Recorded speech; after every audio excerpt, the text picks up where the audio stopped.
Hello, everyone. Welcome to Terror Talk. Welcome. Welcome. Yes, we're going to Bavaria, Germany today, so that was appropriate. Yes. As the title suggests, we are going to talk about Anneliese Michel, who was born in Germany, September 21st, 1952, to Anna and Josef Michel. We're going to talk about possession today. It's true. We're going to talk about the possible possession and exorcism that Anneliese endured and her perspective on it, of course, because we also have, not we, but the public has lots of recordings of the exorcisms, her diary, many books written on it by people of the cloth and others. And we both watched, of course, because you just got to enjoy the exorcism of Emily Rose, which is a really solid exorcist movie if you've never seen it. And one of Laura Linney's best performances, So in my good. opinion. Oh my God. I mean, she's think you're always right. good, but she was great in this. Agreed. She was really good. And Dexter's sister wife plays Emily Rose. There you go. Yeah. Sister meaning this actress was the sister on Dexter and wife in real life. So, and she plays it, and she was very young in this role too. And I Very thought young. she did a really great job. She was actually the age that Anneliese was when all of this happened, when she filmed that movie. So I thought she did a great job. Did you know much about this before you, thought about it at all? Not much. I knew little things, but not Yeah. to the depth. When I watched the movie, I'd realized I had never watched it all the way through. Okay. So, and I know that the movie's like a fictionalized Definitely. version of the story, but There's bits and pieces, Yeah. you know how they do. They collapse time and move things around. And I think it also came out at a time where there was like possession movies coming out every 30 seconds. it was definitely one of the better ones. And I think that Yeah. it rose to the top because of that. Because I got a little jaded after a while. I'm like, the devil again. The devil. It's like the pregnant woman in horror Oh, movies. my It's God. like we get over that story of something's going on with the baby and Yes. she's pregnant. And Yes. it's like, okay, can we have another female themed horror movie that doesn't have to do with pregnancy? For sure. And grief, of course, is a massive theme. And that's not as tired to me because I think it's such a human condition. But yeah, the pregnant ladies birthing demons or killing people or whatever. I'm really over it. Sometimes they're all in one. I know. There's been a lot of them this year. All right. Anneliese. She was born in Bavaria in Germany in a little tiny, tiny town called Liebfling. Liebelfling? Not German. So I wonder if they had good don't know. pretzels. Oh, golly. We're sorry. But we do think of Bratz beer and pretzels. when We do. of Germany. And beautiful vistas, honestly. Such a beautiful country. Oh, boy. Both Anna and Josef came from that area or areas surrounding it for many generations. So this was a family that was very much embedded in this area and had a long history there. So Anneliese was baptized Catholic, and they lived in a 2-story house in Klingenberg, which is right near there. It's all right around this small area in Lower Bavaria. Josef owned and operated a sawmill and reportedly was very hardworking and provided a comfortable life for his family. Anneliese had an older sister, Martha, that died at the age of 8, actually, after complications from a kidney tumor removal. I feel like all of these stories we talk about, There's always a dead sibling. there's a dead sibling. That's so crazy. That's true. It's definitely a theme. Anneliese also had 3 younger sisters. Gertrude, who was 2 years her junior, Barbara, who was 4 years younger than her, and Roswitha, who was 5 years her junior. And Anna, the mom, spent most of her time actually working with Josef at their sawmill, as she spent her time prior to them getting married working in an office for her father's sawmill. So you see a lot of these professions, a lot of these trades, carpentry, construction was in his family lineage, and then they just kept doing that. And it was actually in her family's lineage as well. And you find this a lot of places where there's small towns of generations upon generations of people, where everybody's just kind of in the family business, and that's how they make a living. Anna's mother, Anneliese's grandmother, was very religious. And because both parents were working, she spent a lot of time helping out, helping educate Anneliese in religion, helping taking care of the kids. And as you can see, this was just a hardworking family, and all the family members were in town, so it takes a village type of deal. Joseph was also raised by a religious family who at one point wanted him to become a priest and sent him to secondary school for that, because he had 3 aunts actually who became nuns. Okay. And so that was also part of the culture. It was just a family tradition. Basically, what I was reading is it was a family tradition for each generation to have people that had some kind of ecclesiastic career. There had to have been a lot of guilt in this family. Yeah, maybe so. You know, I grew up Catholic, and it's like, it should just be called guilt. Yeah, for sure. And I'm also baptized Catholic, and guilt and shame. Those are our pillars. Yeah, and on my father's side, my grandparents are Catholic, so I also understand the guilt theme going on there. Mm-hmm. Unfortunately, Joseph was not to become a priest because although he did very well in school, he really struggled with Latin.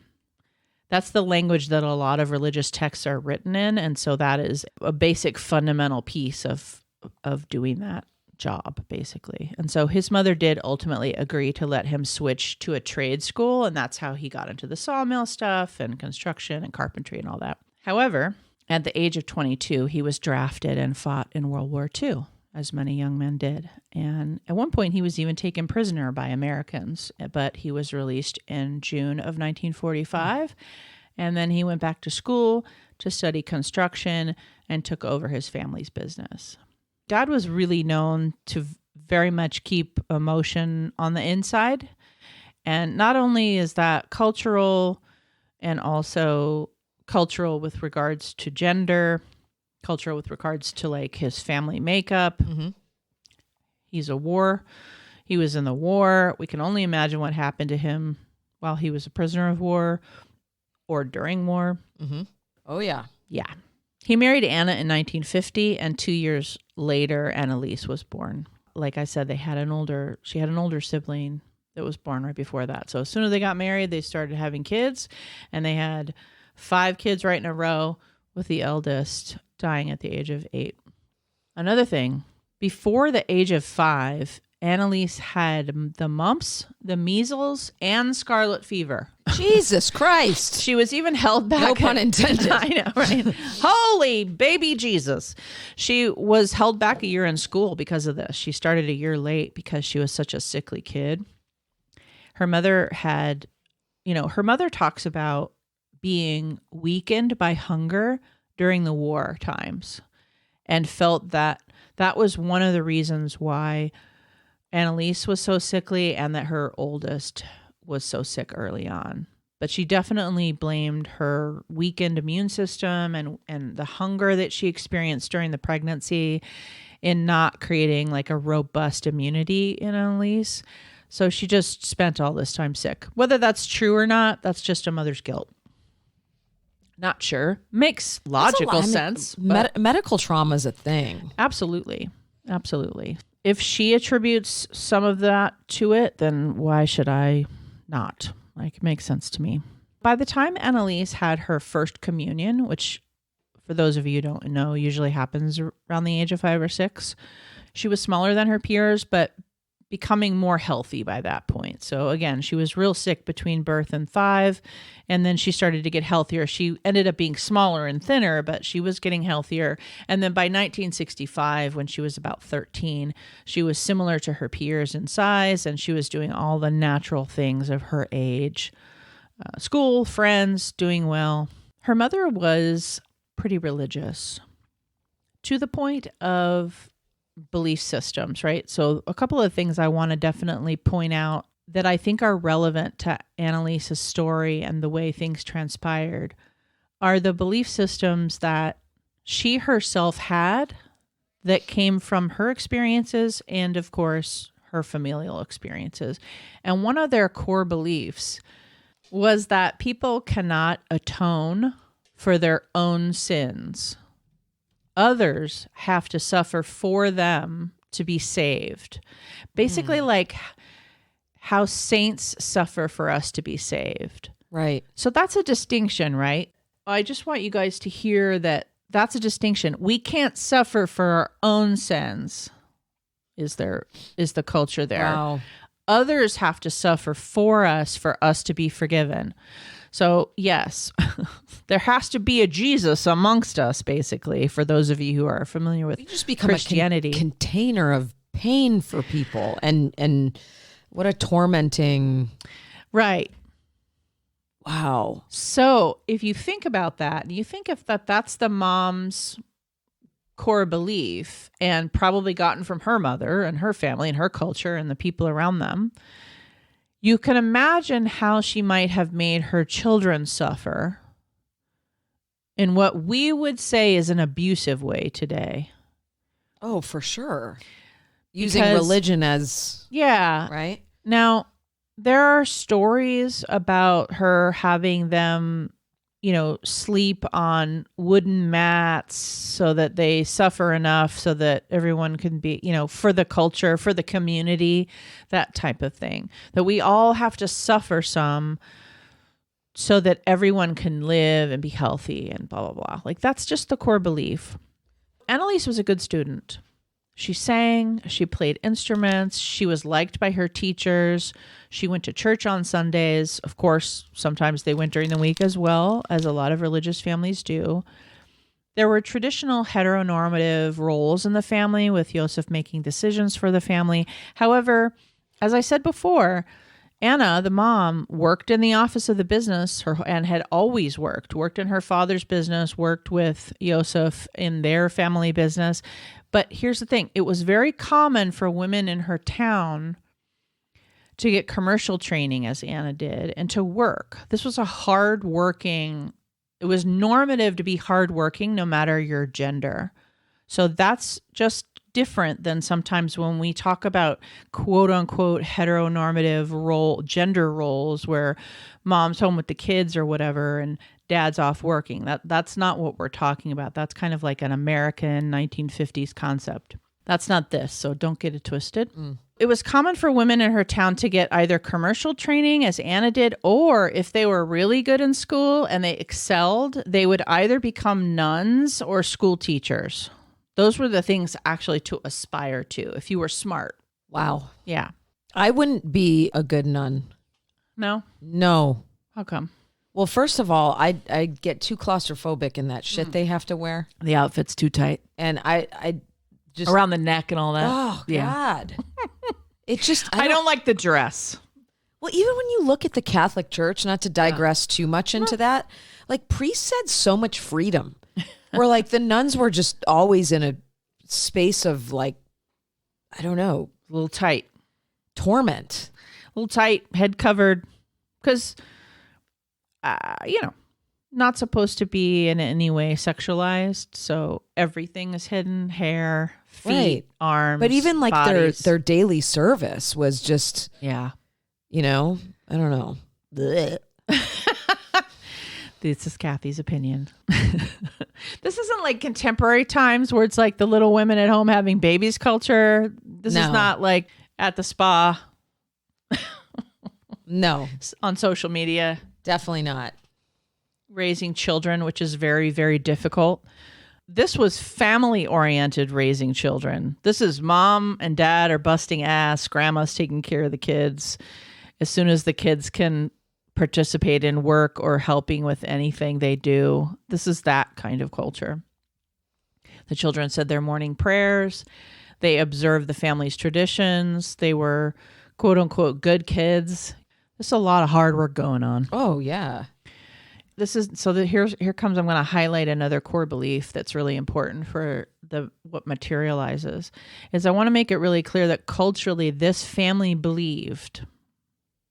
Not only did they believe that others suffer for your pain, talk about community building, God. is they also believed that demons are fallen angels who hate God the Lucifer. The ancient mythology of Satan, which is that Satan was a fallen angel who hates God. But the demons, all demons are fallen angels who hate God and are locked in an eternal combat with those of the heavenly host, meaning like Anneliese, whoever's being possessed. They are locked in eternal combat with those of the heavenly host that remained faithful. Wait.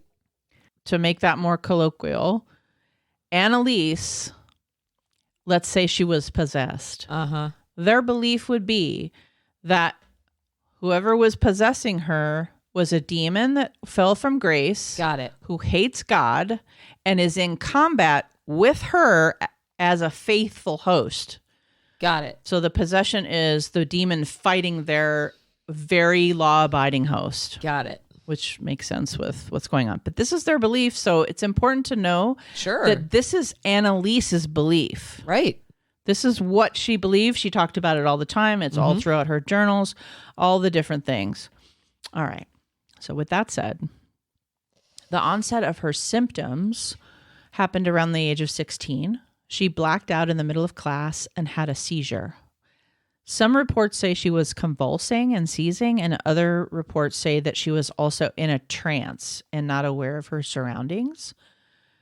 And she ended up having no side effects, hypothetically, at least nothing that was reported from this incident. Both of those reports are congruent with what seizures can be. Seizures can be convulsing, but they can also be just someone looking like they're in a trance. A full year later, at the age of 17, she has a second seizure, but this time she's in her bed in the middle of the night at home, and she feels like she can't move, like she's being pinned to the bed. And it happened for so long, and it was so frightening for her that she ended up wetting the bed. And after that incident, as it was the second time that it had happened, she was taken to a neurologist and diagnosed with temporal lobe epilepsy. I believe that this is what Richard Ramirez was also diagnosed with, the Night Stalker. Okay. Yeah. This particular kind of epilepsy is very common. It causes seizures. It causes loss of memory. It also causes visual and auditory hallucinations, all of which she was having, those symptoms she was having at the time. So she was given medication. Those who wholly believe in the possession story believe that, sort of try to say like the meds did nothing, they didn't cure, blah blah blah. But listen, she was able to graduate high school, she was able to start college, and she had some good functioning in her relationships. So although her symptoms continued, something was working. She was thriving in some way. She was able to function. Yeah. But she was still having hallucinations. She was still having some of her symptoms. But as we see with psychiatric medication now, I'm not a doctor, so I don't know how to diagnose temporal lobe epilepsy or any of that. But I do know that in psychology, it's often just to take the edge off of symptoms. That's right. And there are people with psychotic disorders even who on medication still hear voices and things like that. So it doesn't always eliminate. Yeah, it definitely makes it more manageable usually, unless they've only started after 40 or something and there's been a ton of kindling in the brain. And then, sometimes it doesn't help or at it all. could change the severity of the message of the voice. So rather than, command auditory, which is our most violent, if it's telling you to go kill somebody, it may just be people whispering in the back or something like that. You're a piece of shit. Yeah, the awful self-hatred stuff that comes. So that's something to consider. She did continue having hallucinations and seizures, but it seemed like just due to what we know about her functioning that was helping somewhat. Then this girl, my goodness, she contracts tuberculosis and pneumonia. Jesus. I can't. She's had every sickness in the book since being born. Seriously. How'd she not make it through a possession? It's awful. She had right? everything else. I mean, considering what she went through, this is a hardy lady. So she spends weeks and weeks in a sanatorium getting better, which is what they used to do when you're recovering from a big illness, is you would stay in a sanatorium. And keep in mind, everyone, this is pre-antibiotics. It took a really long time to heal from stuff like this, and lots of people died from those illnesses. Okay. She's still not dead, though. She's had all the things. I'm telling you. So, but here's where it shifted too. When she came home from the sanitarium, her family says she was just a different person. She was irritable. She was angry. The voices had become very mean, very punitive, and very abusive to her. She saw demonic faces everywhere. She started to have an aversion to religious objects, but she did read her Bible daily still. She started to not want to be near religion. This is part of that possession theory, because that's what exorcism folks will tell you, that that's one of the symptoms, is being averse to religious objects. Okay. So things started to deteriorate quite a bit from this point. And through a series of events, lots of different things happened. Again, I don't think I said this at the beginning, but this is an overview of this case. There are many books, many details, so much you could dig your teeth into about this, which I definitely have, and because I'm really interested in stories like this. But things deteriorated through a bunch of different events. Anneliese herself became of the opinion that she was possessed and stopped taking her medication. So she stopped the medication. Are you saying that she believed that the medication was contributing to that? She believed that the medications weren't working. Okay. And so by default, because of her belief system, which is why I highlighted it earlier, that she must be possessed by demons. Got it. I mean, that's the logical. Because meds weren't work. She felt the meds weren't working. So what do? We come up with our next flawed theory. We see this in psychology a lot. The meds aren't making me perfect. The meds aren't making me great. I should stop them. So I'll stop them, when normally it's really keeping things at bay, and it is making things better. It's just not the way you want them to be.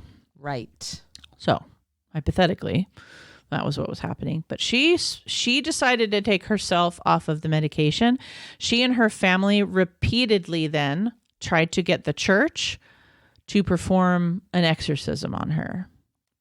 And this is all really relevant to the trial.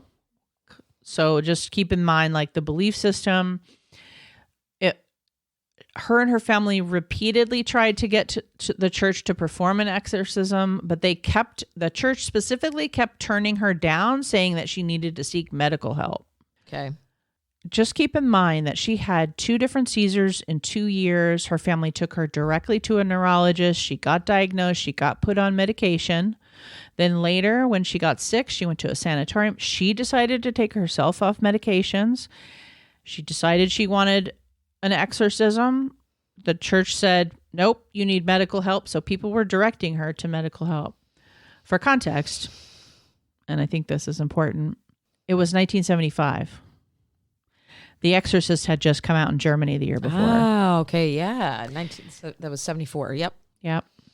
So you can imagine how many people had become, quote unquote, possessed by demons. God, you thought you were just watching it 10 years later as a kid. And were bombarding the church to get exorcisms. Oh my God. I'm sure cities were filled with people just going insane. I know. Everyone with mental illness was at the church saying it's a demon. All this is left out of the movie. Yeah. Well, yeah. I mean, there's no way to bring it up. Yeah. But this is more documentary shit. No, but it adds more context. I think so too. Yeah. However, finally, this guy named Father Ernst Alt, believes her possession and gets permission from his bossy boss, whose name was Joseph Stangl, to have this guy, Father Renz, perform an exorcism. All right. So by this time, her symptoms had gotten so much worse because time had gone by. She was fighting to get an exorcism and couldn't. So more time had gone by. By this time, she's 22, 23, something like that. Her symptoms were thus. She was eating spiders off the floor, which is in the movie. Okay. She would rip her clothes off Why all not? the time and bark like a dog and crawl under the tables at home. She bit the head off of a dead bird. Oh, God. She licked her own urine off the floor. And even more awful than that, 400 times a day, and this is in the movie too, She would slam her knees down over and over into the praying position 400 times a day. So much so that she broke both her kneecaps and damaged all the tendons around her knees, but she wouldn't stop. This is why they would have to restrain her. This is why, it might seem abusive to the contemporary mind, but if your kid's doing that, they were restraining her. Absolutely. They were trying to keep her from doing all of these things to herself. Breaking her legs. She would mutter in Latin all the time, but keep in mind she knew Latin. I mutter in Latin. Of course you do. You have a lot of the same things going on here. I'm seeing a lot of similarities. I'm feeling like I relate to Anneliese. But this is not like Reagan in the movie, okay? Reagan didn't know Latin. And Emily Rose did. Anneliese knew Latin. Anneliese knew Latin and a bunch of other stuff. This isn't like she was muttering in a language she didn't know. But it's also widely, in horror movies, talked about as the language of the devil. So let's go with that. That's reality, right? That's data. Horror movies. It's so Catholic. I know. They all learn Latin, so why wouldn't the demons be speaking in Latin? The first exorcism is September 24th, 1975, 3 days after her 23rd birthday. Without going into a ton of detail at the time, Anneliese underwent 67 exorcisms in 10 months. Oh my God. Father Wren stated that each exorcism lasted between 1 and 4 hours. She was having an exorcism 1 to 2 times a week. She would communicate during these exorcisms in a low, growling voice, and Father Wren learned that there were 6 demons she identified as possessing her. Again, this is per her report. In the 67... So it was between 67 hours and 120 hours that he spent with her doing this stuff. So he heard a lot of shizzle from her. She was supposedly possessed with 6 different demons named Cain from Cain and Abel. You may be familiar. Not Cain Hodder? No, not Cain Hodder, unfortunately. Although that would be kind of brutal. You'd be beating her up probably. Oh, God. From the inside. Fucking would be. Not that actually Cain Hodder would do that. Come on, you guys. Judas from the Bible. Hitler. Nero. Jeez. Fleischmann, who was actually a locally disgraced priest. And Lucifer himself. So those were her 6 demons. And there are real recordings of the exorcism that survive today. And I do want to play a little bit of, I think there's like hours and hours of the exorcism. Not all of the exorcisms and not the last exorcism, unfortunately, but many of the priests recorded. And that's very typical. They do that, of course, to protect themselves, but also to have evidence. Can you imagine this just like background music in your house? You want some? I'll direct you towards it. No. Hours upon hours. 67 times 4. Okay. I'm going to play some of this for you, okay? I'm going to play like a minute here and a minute there. I just want you to be able to hear what it sounds like. All right, here we go.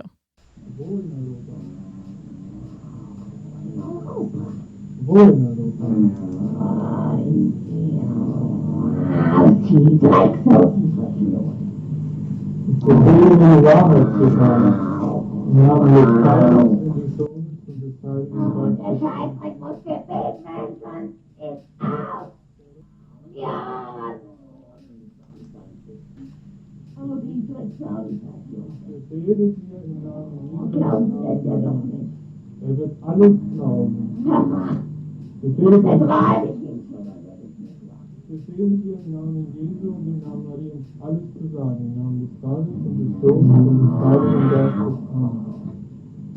Amen. Wann?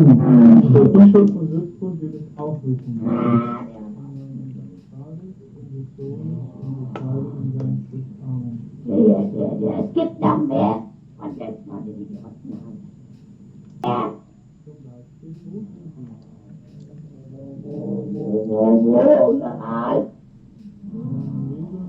Maria befehligt dir die volle Wahrheit zu sagen. Alles, was du sagen willst. So you can see or hear how disturbing that is. That's got to hurt your throat after a while. Right? It's just disturbing. She growls, and of course, hours at a time. Hours. There's not hundreds. There's a couple hours that you can find readily online of this kind of material, of the actual recordings. And I tell you, when you listen to it for a while, it's pretty disturbing. Now, obviously, she's speaking in German. Or she's speaking in Latin, he's speaking in German. So if you don't speak those languages, a lot of it you're not going to actually understand. It's more about the affect of the growling, the anger, the breathing, and it just goes on and on and on. And she says all kinds of things. She tells him who she's possessed by. She's telling him, saying awful things to him. You know, everything we kind of see in the movies, or that Anneliese might have seen in The Exorcist, is happening. Mm-hmm. That's really disturbing.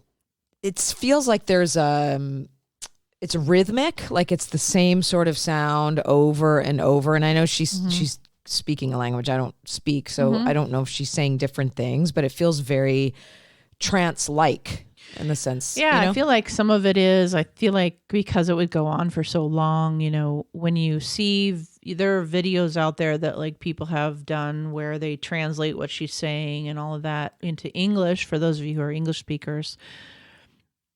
And she's saying a bunch of different stuff, all kinds of things. It's just an interesting thing to look into if this topic interests you, or if you are of the mind to sort of want to make a decision of whether or not she was possessed or whether or not she was mentally ill, or some variation on both. Also during this time, again, during these 9-10 months where she endured 67 exorcisms, she also began to starve herself. She became because she would have a lot of lucidity as well during these times. She would be possessed, then she would be lucid, she would be possessed, she would be lucid, all this kinds of stuff. So she began starving herself, and she began identifying as a person who was suffering for others' pain. Again, that saint mentality that we were talking about before. She became physically unrecognizable during this period. She weighed about 80 pounds, and she was starving herself. It wasn't that they were starving her. She was in her own home with her family and the priests, and they had, from what I've read and seen and read from other accounts, they wanted her to get better. They were offering her food. They were offering her water. This was not a case of abuse. It's like self-neglect. Yeah. So the family and the priest were operating under her requests, and she was actually requesting exorcisms. She wanted to feel better. She wanted to expunge the demons, because she also felt that if she did, that would be helping everyone. She believed that she was a saint for suffering for other people's sins by housing demons and going through these exorcisms. This is what she was doing as her participation in her religious beliefs. So the final exorcism took place on June 30th, 1976, 9 months after the first exorcism. Again, she was bruised, exhausted. She had broken kneecaps. She could barely walk without assistance. She was starving, so she was gaunt.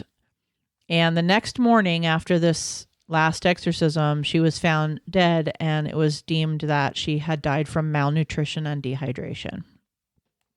Wow. She had all those fucking illnesses, and she dies of malnutrition and dehydration. Like, Jesus, she's such a tough young lady. Tough from birth, really. God. Anneliese's parents, Father Renz and Father Alt, are all charged in her death and taken to trial.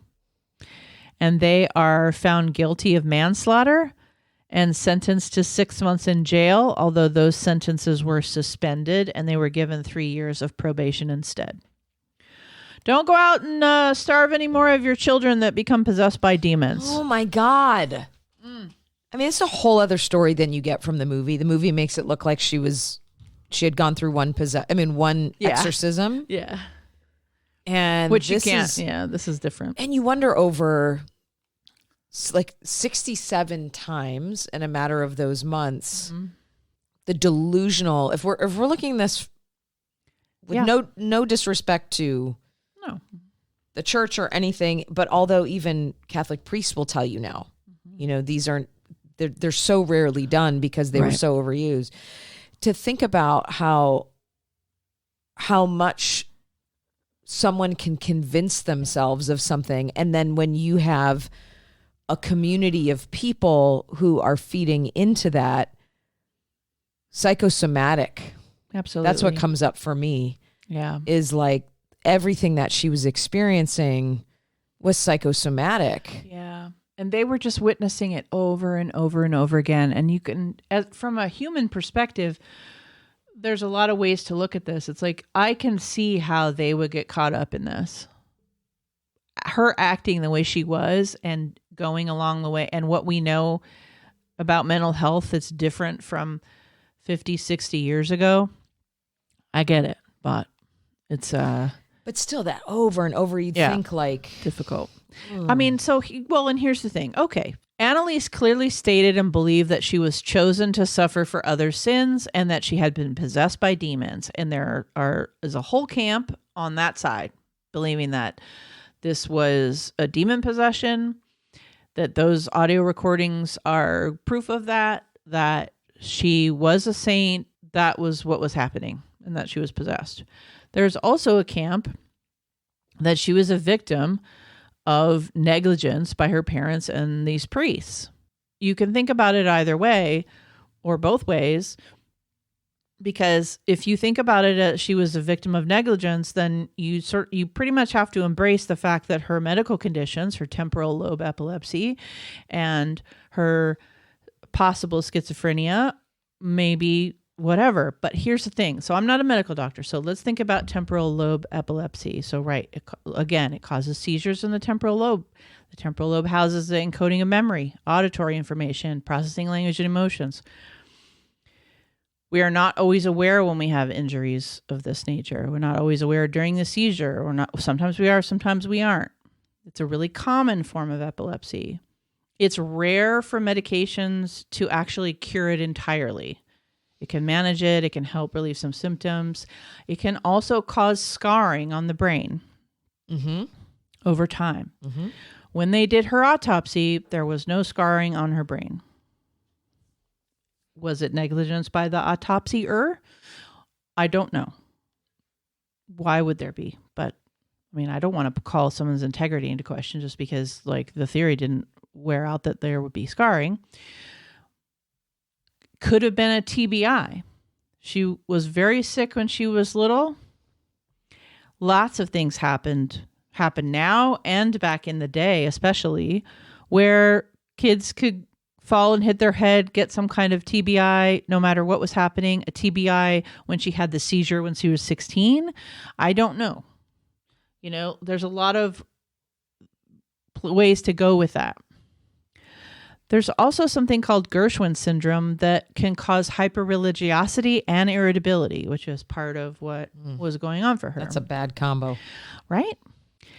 There are studies that talk about how people with epilepsy have a higher likelihood of having schizophrenia. Delusions, hallucinations, disorganized thinking and speaking.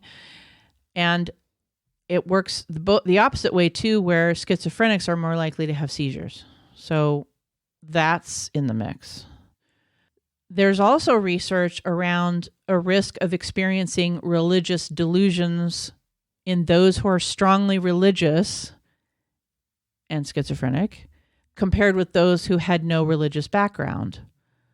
So the interplay of religion and schizophrenia, meaning the quality of delusions and hallucinations, which we often deal with, the quality of what someone hallucinates or what their delusions may contain during their illnesses, can span a variety of things. We definitely see themes across different kinds of hallucinations and delusions. I certainly do. It's qualitative information on my part. That's not a quantitative research thing. It's just what I've experienced in my practice. But there is this research that bears out that if you are already very, very religious and you become schizophrenic and you have delusions and hallucinations, that they will most than likely be religious in nature. Makes sense. It makes perfect sense. And luckily, the research bears that out, which is always nice. There was no cure for epilepsy or schizophrenia at the time. So nothing was working for her, which is understandable that she would turn to what she believed instead.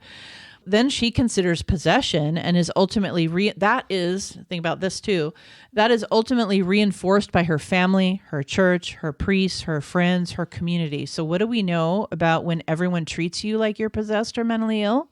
Over a sustained period of time, most people will begin to believe that about themselves. Sure. And they will embody it. Just like anything else. Whether they are or not. If you're being told something about your character, about your personality, about whatever it might be, we will live up to that if we hear it over and we know how this influences children, right? Absolutely. So we think about that from a parenting standpoint. What we're telling kids about themselves early on plays out well into their adult life. You betcha. I mean, our brains are very powerful. They can convince us of any number of things. Do you guys believe in the power of positive thinking? Do you believe in The Secret? Do you believe in manifesting what you want and need out of life? Do you believe in goal setting and achieving those goals? All of those things are your brain convincing you that you have things, can do things, can achieve things. It works the other way around as well. So she stopped eating and drinking. Also, that can cause serious side effects of hallucinations when you stop eating and drinking. So her symptoms getting worse were compounded by that. If she was actually possessed, why didn't the 67 exorcisms help? Right. Well, and after about, 15, let's pick a number. Yeah, whatever, 10. You thought another 20. 50? Let's do work? 10 and we need another 57. We need another 52. So that's the thing where negligence can come in, right? Oh, God. And this, I think, is a core reason why they were found guilty, is because, did you need 67 exorcisms to think maybe it wasn't fucking working? Like, maybe you should stop? Now, I get from the parents' perspective, because the parents and the two priests were put on trial and received that sentence. I get where the parents are scared, terrified, watching all of this. I can't even imagine being a first-person witness to all of this. Okay, so they keep going because they're supported by the church. It's ingrained in their beliefs for generations and generations. And it is the responsibility of those priests, I believe, to say, okay, they have to hold the more objective stance than a family member, in my opinion.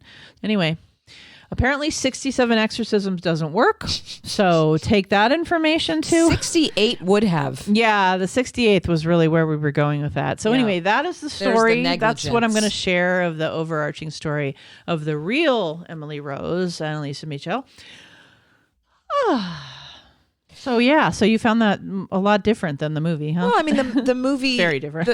The movie is a movie. Shares a lot of the argument between the epilepsy and the possession, and a lot of trial. It's really a crime drama. Yeah. It also takes place at a different time in history. Yep. So the movie The Exorcist wasn't as relevant because based on the movie, it had come out, decades before. But this definitely, there's no way to not argue negligence, even if she was possessed, because like you said, clearly it wasn't working. No. And it could have been all of the things, right? We live in that world as well, where, okay, so perhaps possession exists. Perhaps that mythology is real. Well, to me, it's no different than, let's say it was epilepsy and we're giving her a drug that doesn't work. You don't keep giving someone a drug that doesn't work. Yeah, but this is for epilepsy. It's like, okay, but it's not working, right? It's like, well, this is for taking demons out. Okay, but it's not working. Yeah.